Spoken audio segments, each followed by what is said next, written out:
Hello everyone, my name is Adam Bankhurst and I am a writer for IGN and also the co-host of the Gamers Advocate podcast. And today, on this episode of SideQuest, I am going to be talking about Ori and the Blind Forest.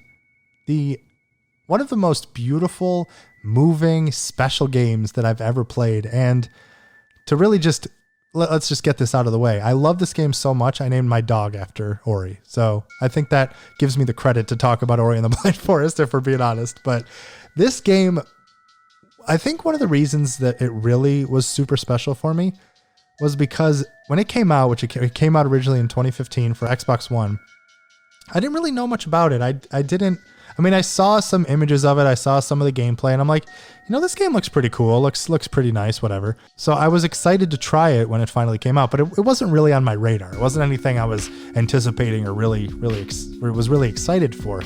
So when it finally did come out and I played it, I will never forget the feeling after I finished that opening scene. And if you haven't played Ori and the Blind Forest, or if you're kind of unsure about if this game is for you, just watch that opening scene. Watch the beauty, the heartbreak, the incredible storytelling that opening scene creates and happens, because it really feels like something out of a Pixar movie or a Disney movie or something, because you get so much joy and so much happiness, but then, loss. It sets the stage. It grabs you. It makes you care about what's happening.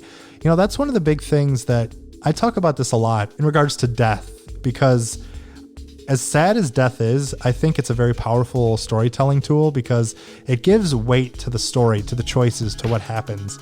And I think that's why people really relate to a lot of Disney and Pixar movies, because as sad as it is, it's an unfortunate fact of life, but that's what makes you love something. That's what makes you care about something when there's the chance that you can lose it. And I think Ori gets that out of the way and makes it happen and invests you, because you're like, it hits you in the heart. It just grabs you and makes you care about this world, and you want to see what happens and how Ori overcomes his challenge and makes really the best of a horrible situation, and what he does to, save this forest that's dying and find the ones he loved and all that kind of stuff. And that is what Ori really embodies. But what's even more special than, I think, maybe not more special, but what takes it to an even higher level, to the level of one of my favorite games of all time, is the music by Gareth Coker. It is the most hauntingly beautiful soundtrack that just hits so many of the right notes, that adds so much to the emotion, to the weight of every scene, from the theme song to that opening scene I mentioned before, to the Ginzo tree chase, which, let's talk about the Ginzo tree for a second, because that is kind of the make or break point in Ori, where I feel like a lot of people have trouble with this game and realize this game is not an easy game. Like, it's not a game that is holding your hand and really trying to take you through this peaceful, happy adventure. It is tough. It is a tough platformer, 2D platformer, which I think adds to the feeling of accomplishment with Ori, because you really do have to learn its systems and really make that. And we'll talk about that more in a second. But the Ginzo tree music, to the ending, to when I hear that music, I'm just instantly transported back to this game and transported to those feelings that I had, from pure joy to sadness to stressed out to, everything in between. And I have that soundtrack on my phone. I constantly listen to it. I made that theme song my Animal Crossing theme song in my town, and that makes the game just takes it to another level. That's the power of music, because on its own, Ori and the Blind Forest is a truly fantastic game. It feels so good to play. I think it's one of the best feeling platformers that you can play, especially, that's not even getting into the Metroidvania aspects of the game, where you're unlocking, double or triple jumps, or kind of things where you can shoot off enemies and upgrading your powers and getting different abilities to make traversal even that much better. But it just adds so much to that emotion, to that gut punch. And Moon Studios, which is the development studio behind Ori, which is actually a very interesting studio, because, and it's probably we're probably one of the best studios that are handling all these crazy times we're living in, because they are a group of designers and programmers and everyone who live around the world. They don't have a central studio, so they're doing this from all walks of life all over the world, and it's fascinating to kind of see that story. So I definitely recommend kind of reading more about Moon Studios, because it's a pretty interesting studio that I think is paving the way for kind of what the future of the video game world looks like. But anyway, to get back to it, the music by Gareth Coker, so special, so amazing. And I'll never forget, and this is kind of jumping to the sequel, but E3 2017, when I was sitting, right near one of the front row areas watching the press conference, and when they announced Ori and the Will of the Wisps, Gareth Coker was on stage playing piano, and he was playing the music that was playing in the trailer and introducing it, and I almost about passed out. It was almost too much to handle. It was so beautiful, and that's the power of music. Like I said, music hand in hand with gameplay makes for a perfect experience, and I think hearing that music just takes it to a new level. But the game itself is also absolutely incredible. It's, Moon Studios designed it after The Lion King and The Iron Giant. So there's a lot of story beats and things. It's kind of a, coming of age story in a sense. It's learning who you are in the world. It's really kind of exploring the beauty of nature and all this stuff. And it just feels so good to play. I think that's what it boils down to, because no matter how great the music is, if the gameplay wasn't good, then I don't think it would have really held up. But everything is just, they're dancing the perfect dance together. And that's what makes this game so special. I really loved the characters. I loved the artwork. It felt like everything was so alive. It felt like a painting in motion, if you will. And it gave Ori such a unique sense of style, of place, and really led to the world of the exploration of this forest, once again, that was dying, but still had so much beauty. And you could see the beauty that was being crushed by the poison and the witheringness of everything that was going on.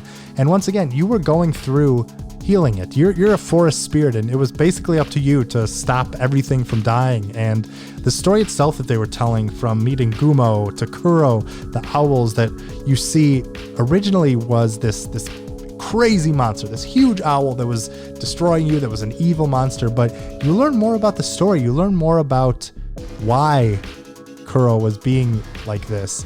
And I think that's another beautiful thing that I won't spoil for you here.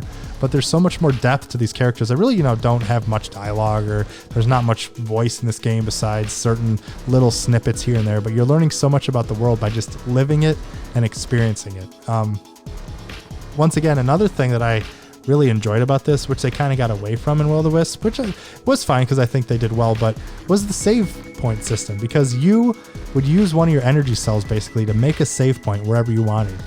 Sometimes that would be a problem because you would forget to save and you would lose a lot of progress, but I really enjoyed that you could make a save point wherever you want and then know that, like, oh man, this is about to be kind of crazy. Let's drop a save point here and try to do something ridiculous. Like if you found, there's a collectible up top, I want to try to go find it.